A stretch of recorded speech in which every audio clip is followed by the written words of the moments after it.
आपके मन में कभी ये विचार आया कि डॉलर जो है वो इंडियन रुपीज से हाईएस्ट क्यों है? मतलब उसकी वैल्यू ज्यादा क्यों है और इंडियन रुपीज की वैल्यू कम क्यों है? इसका क्या कारण है? क्या जब शुरू शुरू में लोगों ने मतलब कि ये पैसे मतलब बनाना शुरू किया, क्योंकि पहले तो सामान के बदले सामान मिलती थी, फिर जब लोगों ने पैसे बनाना शुरू किया तो क्या उसी समय जो इंडियन रुपीज है उसकी वैल्यू कम थी, या फिर जो अमेरिकन रुपीज है जो डॉलर है वहाँ का वो उसकी वैल्यू ज्यादा थी? नहीं, ऐसा नहीं था। धीरे धीरे मतलब कि क्या होगा, धीरे धीरे परिवर्तन होता चला गया। क्योंकि अगर आपने देखा होगा तो डॉलर जो था वो कभी 60 था, 70 था, 80, फिर उसके बाद 85, 90 ऐसे बढ़ता चला जा रहा धीरे धीरे। और इंडियन रुपीज में मतलब इंडियन रुपीज की वैल्यू क्या होती है, इंडियन के मतलब वो अमेरिकन डॉलर के बदले में कम होती चली जा रही है। इसका क्या रीजन है, देखते हैं हम लोग, ठीक है ना। देखिए सपोज करते हैं इधर है अमेरिका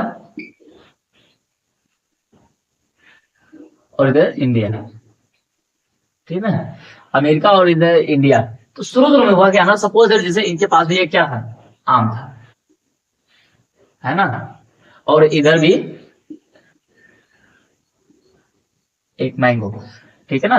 लेकिन जब मैंगो दोनों के पास एक एक था तो फिर इन दोनों ने मैंगो तो खा लिया, ये भी खा लिया मैंगो और ये भी मैंगो खा लिया। लेकिन फिर दोनों ने क्या किया ना कि इसने मैंगो खाने के बाद जो उसका बीज था ना उसको उसका पेड़ लगा दिया, और इसने भी उसका पेड़ लगा दिया। फिर आने वाले समय में ना इसके पास लगभग 100 मैंगो हो गए।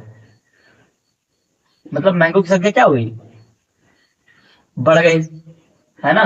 मैंगो की संख्या ऐसे बढ़ती बढ़ती इनके पास बहुत ज्यादा क्या हुई, मैंगो की संख्या बढ़ गई। इसके पास भी बहुत ज्यादा मैंगो हो गए और इसके पास भी मैंगो हो गए। लगभग इधर 100 मैंगो हो गए, है ना, और इधर भी 100 मैंगो हो गए। 100 मैंगो की संख्या इधर भी क्या हो गई, बहुत ज्यादा बढ़ गई। इधर भी बहुत ज्यादा आम हो गए और इधर भी आमों की संख्या क्या होगी, बढ़ती चली गई। फिर उसके बाद जब इधर भी बहुत ज्यादा आम मैंगो हो गए, फिर अगले वाले साल में क्या हुआ ना, फिर दोनों ने मैंगो खाया। ये इसने भी खाया अपना और इसने भी मतलब कि मैंगो को बेचा भी, और जो हो सकता था खाया भी। और जो उसकी गुठलियां थी ना, तो इन्होंने क्या किया, मजे किए। जो इंडियन लोग थे यहाँ का, सब इन्होंने आम खाकर फिर उसके बाद गुठलियां क्या किया, फेंक दिया। हमने तो इतना आम ज्यादा क्या किया, आम खा लिया, है ना। फिर इसने क्या किया, मजे, इन्होंने मजे किए और गुठलियों को क्या किया, फेंक दिया। 100 आम खा करके सब कुछ गुठलियों को फेंक दिया। और इन्होंने क्या किया, जब इसके बाद जब ये 100 गुठलियां निकली इसमें से, फिर इस 100 गुठलियों को भी क्या किया, फिर से जमीन के अंदर लगा दिया, ठीक है ना। फिर से जमीन के अंदर क्या किया, उसको लगा दिया। और इन्होंने जमीन के अंदर लगाने के ना बजाय बल्कि फेंक दिया, एक ही जगह पे क्या कर दिया, फेंक दिया।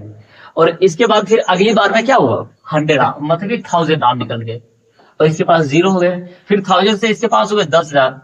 मतलब यूं ही इसके पास मैंगो की संख्या बढ़ती चली गई, और इसने उसका व्यापार भी किया, और मतलब कि सभी लोगों के पास आम ही हुआ। मतलब कि ये फॉर एग्जाम्पल है, ठीक है ना।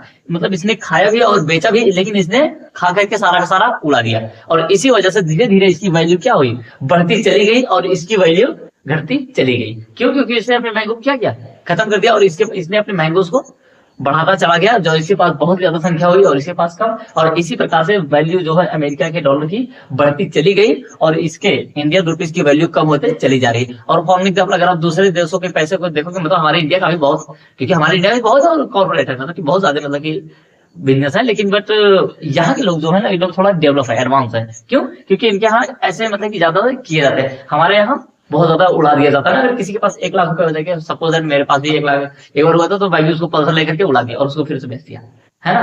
तो मतलब हम लोग के माइंडसेट कुछ अलग तरीके से सेट है। और फिर इधर देखोगे, लेकिन इन लोगों के जो माइंडसेट है वो मतलब कि पैसे खर्च करने से ज्यादा उसको इन्वेस्टिंग में बहुत ज्यादा क्या करते हैं, विश्वास करते हैं। और हम लोग इन्वेस्टिंग से ज्यादा उसको लुटाने पर, मेरे पास ये हो जाए वो हो जाए, खरीद करके पैसों को क्या करते हैं, इन्वेस्ट कर देते हैं। जिस वजह से हमारी वैल्यू क्या होती है, कम हो जाती है, और इनकी वैल्यू बढ़ते बढ़ते चली जाती है। लेकिन हम बखूबी समझ गए, अब 1 रुपए भी कहीं इन्वेस्ट मतलब कि फालतू का नहीं खर्च करता, ठीक है ना। तो उम्मीद है कि आप मतलब कि इंडियन डॉलर और मतलब वो सॉरी मतलब कि अमेरिकन डॉलर और इंडियन रुपीज, मतलब इन दोनों में इतना डिफरेंट क्यों है, आज की क्लास में आपको समझ आया होगा। तो अगली वाली क्लास में किसी और चीज का जरूर कोई वीडियो जरूर लेकर आएंगे। तो बेस्ट ऑफ लक। ये वीडियो अपने दोस्त के पास शेयर करिएगा जो कंफ्यूज रहता है कि डॉलर बड़ा क्यों है।